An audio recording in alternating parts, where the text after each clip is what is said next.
So with storytelling, I start with creating a model story. I tell about my own personal story and link it with how usually stories are told in the target language, in the target culture. How we begin the story, how we continue with the story, and how we end the story. And it's also like narration, and students see how an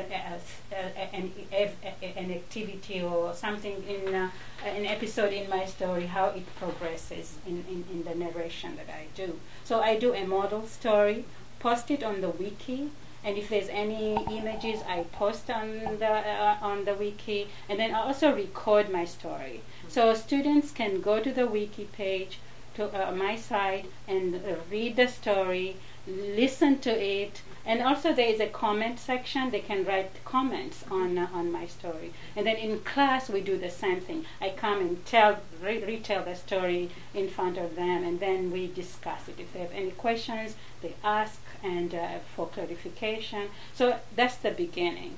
And then throughout the semester, I'd like my students to have at least 3 stories. And then that way they will see their progress at the beginning to the end.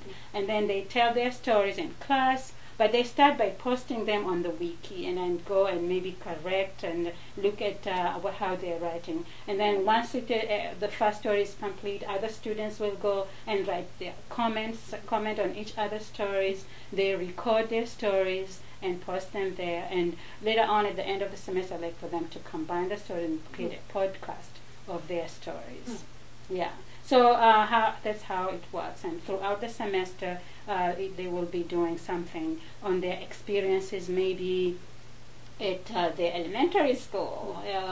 One student wrote about being forgotten in the bus while they were being dropped. She's so quiet, and she just stayed there without saying. They passed the house, and she didn't say anything, and then the driver saw her at the end and had to go back. So, experiences like that. One student wrote about his trip to Tanzania, actually, near Lake Victoria, and had pictures of the Lake Victoria. So they are in charge, and they become student-centered, and they know what, they choose what they want to do.